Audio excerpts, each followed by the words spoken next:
संकटों का आना रुक सकता नहीं है। क्या कह रहा हूं मैं?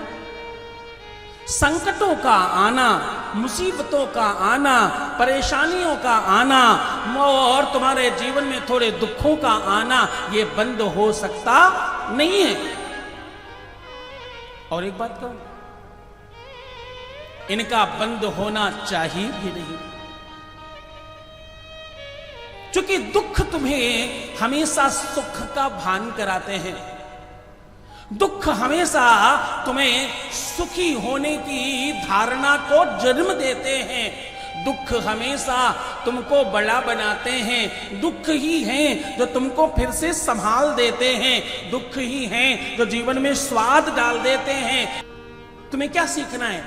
तुम्हें यह नहीं सीखना कि हमें दुख ना मिले। भगवान के पास दो लाइन लगी हैं। एक लाइन में वो लोग खड़े हैं जो कहते हैं सुख दो, सुख दो, सुख दो, सुख दो, सुख दो, मेरी इनकम बढ़ा दो, मेरी इनकम बढ़ा दो, मेरी इनकम बढ़ा दो, मेरी इनकम बढ़ा दो। और दूसरी लाइन में वो कुछ चंद लोग खड़े हैं जो कहते हैं मेरे खर्चे बढ़ा दो। क्या कह रहा हूं मैं? ध्यान से सुनना, बिल्कुल फिसल जाओगे, इसलिए बहुत ध्यान एकाग्र रखना। शिव कथा सुनने के लिए शिव योगी होना चाहिए, उस भाव में सुनना चाहिए। भगवान के पास दो लाइन है।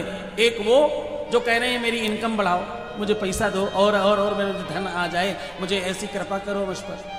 और दूसरी लाइन वो लगी है जो कहते हैं मुझे पैसा परमात्मा कोई बात नहीं, सबको बांट दो, मेरे तो खर्चे बढ़ा दो। मतलब क्या हुआ?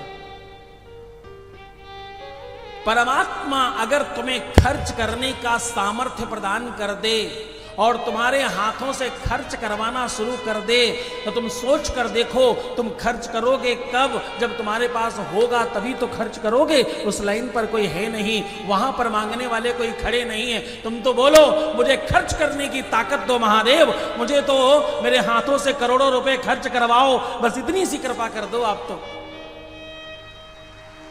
करोड़ों खर्च करने के लिए पहले करोड़ों आने पड़ेंगे, बिना आए कहां से खर्च होगा? सोच कर देखो।